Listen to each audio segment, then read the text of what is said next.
If you ever get assigned room 733 on a college campus, leave immediately. Whatever you do, avoid it at all cost. The suicide room. That's what they called room 733, as if I didn't have enough to worry about on my first day as a freshman. We had assigned to dorm room 734, which, it turns out, wasn't one of the nice add-on rooms in the South Hall. No, we found ourselves in the older wing of the building on the 7th floor.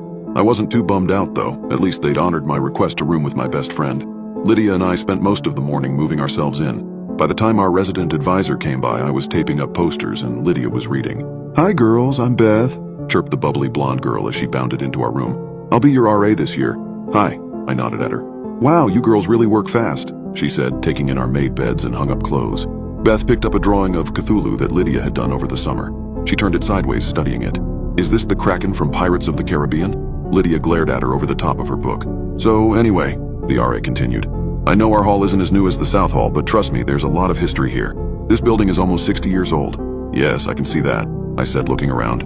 "The rooms are pretty small." "Well, people were smaller in the 50s, Beth shrugged. "Really?" Lydia said flatly. "Yep, really." Beth pursed her lips and just continued to stand there while the room filled with awkward silence. "So," I said, "the corner room next to us, 733, is it? It looks a lot bigger than our room. Is anyone assigned to that room, or could we maybe—" "Oh, you don't want that room," Beth interrupted. "There were a couple suicides in there, a hanging and a jumper if I remember right. They're not assigning anyone to that room. Anyway, I'd just like to remind you that this is an all-girls floor and guys are not allowed up here after 11. Before we could reply to her, Beth clapped her hands and with a quick, "Well, nice meeting you," she skipped out of the room. Lydia dropped her book on the bed and stared out into the hall. "I hate her. Did you hear that bomb she fucking dropped? I'm going to call her dumb shit Beth." "Lydia, seriously? Suicides?" "Oh, Becca, relax. Every college campus has a few suicides." "Yeah, but in the same room?" Lydia sighed. "Really, who cares? It's not our room." "Yeah, I guess." I turned to study the little window in our room. "Can you imagine climbing out of that tiny window and jumping? You'd be alive for at least 5 seconds before you hit the ground." "Oh, fuck, Becca, can you not?" Lydia glanced at the window and visibly shuddered. "You know I fucking hate heights, and just talking about that shit is raising my blood pressure. We could always move into the suicide room," I teased her. "That one has a window on each wall." "Fuck you." Okay. But seriously, think about it. It would take a lot of commitment to squeeze out of that tiny window." "Yeah, well, remember, people were apparently smaller back then," Lydia mumbled as she pushed her bed further away from the window.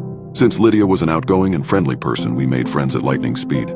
There were a lot of parties in those first few weeks, at one of which Lydia inevitably met a guy.